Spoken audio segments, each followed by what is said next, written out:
All right, so what I want to do here is I want to import or insert a PDF of the grading plan so that I can see it underlaid under my model. So here, if I take a look here, this is the grading plan of the PDF that you have at the beginning of this course. And we have a property line that we can match this to. Then we can see, kind of what's going on, in and around our site and our project. All right. So I'm going to just slide this up here. Slide this over here. In my plan view, I'm just going to drag this and use my pan and pan this off the screen. And then I'm going to go to import. And that PDF is a 30-page PDF. We don't need to see everything. So what I'm going to do here, where I've got my import folder, is I'm going to click on this, the ellipse button, there's 3 dots here. And I'm going to navigate to where my my project is, or my data set is, right? So I've put it in this folder here under 2020 TBC data prep. And if I click OK, there's that data prep PDF, okay?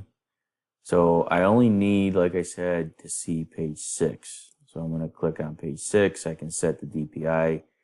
I don't want to import it as a sheet. Plan set name, that's fine, PDF, I'm not using that. And then join dash lines, we can set it to no or yes.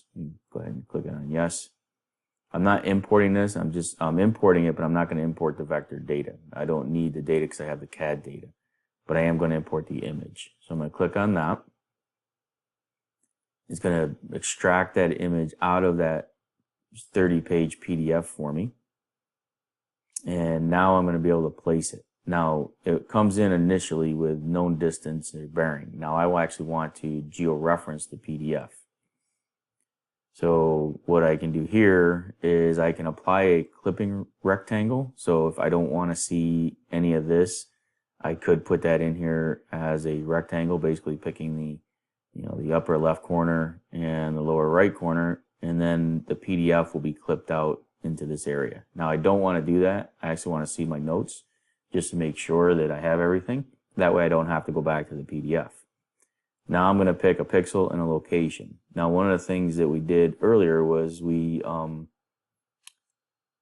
may have, and if we didn't, we need to go into our layers and we want to look for the property line.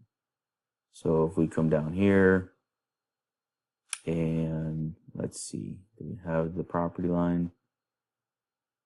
Come down here, layout. Yep, there's the property line right there. It's in our survey tab. So when I select on it, let's see here. There's that line. I think we actually did the property line, didn't we? Building stakeout. Yep, there's the, yeah, so we did do the property line. There it is. I was missing, it was right in front of me. So I thought we did the property line earlier, so I don't need to go back up here. Let's turn that off. All right, so now I have the property line there, okay? So what I can do is I can go to pixel, and I come up here and I can snap to that corner. You can see it puts a little X there. So it's snapping to that corner there. And I'm just going to come up in here and I'm just going to snap to that PDF corner there. And I'm going to do the same thing down here. Now I usually do the farthest ones away. That gives me a little bit better, and try to do opposite corners if I can. And I'm going to click register. Now I'm going to close. Close that. And now you can see my PDF is overlaid.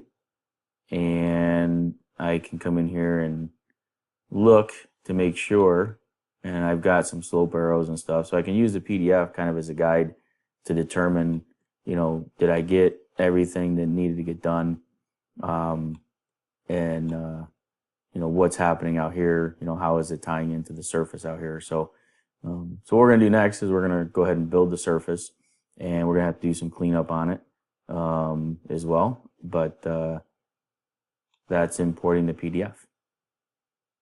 Again, totally optional. It's up to you if you want to do it. Sometimes people do it at the beginning of the project. It's up to you. Now to turn it off, if you don't want to see it, you just come over to View Filter Manager, and toggle off the georeference image.